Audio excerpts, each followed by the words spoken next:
I understood growing up watching Ronald Reagan how Michael Deaver appropriately said when asked how Ronald Reagan became the great communicator.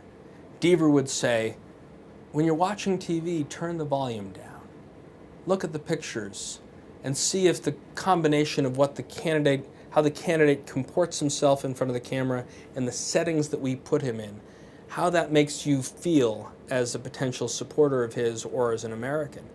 And as you go back and look at a lot of that archival footage of President Reagan, Deaver was right.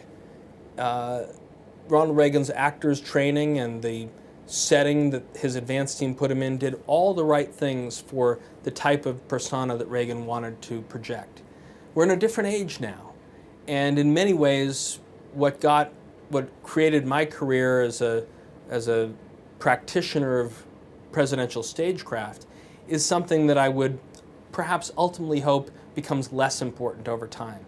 And I saw Barack Obama struggle with this throughout the 8 years of his presidency. A person who is a gifted writer and storyteller himself, when he's given the time through his first book to tell his life story, but who, when he got to the White House, struggled with a lot of these aspects of stagecraft that really can leave people with a bitter taste in their mouths.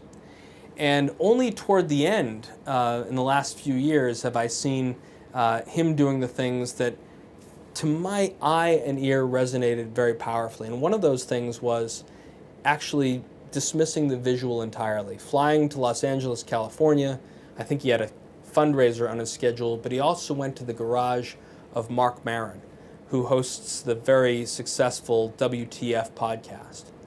And for an hour, sitting across a cluttered desk in Maron's garage, the president, Maron brought him through the story of his life and also the current realities of dealing with Congress, of managing a staff, of living in the White House, and dealing with what at that moment were very, very tough issues of how to react to the shooting, the fatal massacre in Charleston, South Carolina.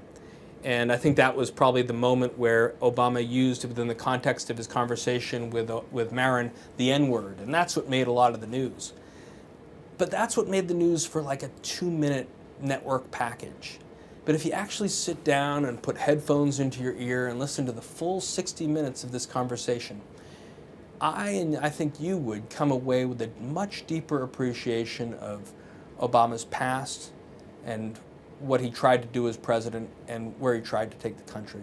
So I came away with that thinking that whether it's Hillary Clinton or Donald Trump or wherever our leaders may take us in the future, that actually we do a lot more listening and maybe try and limit as much as possible the superficiality of our political process.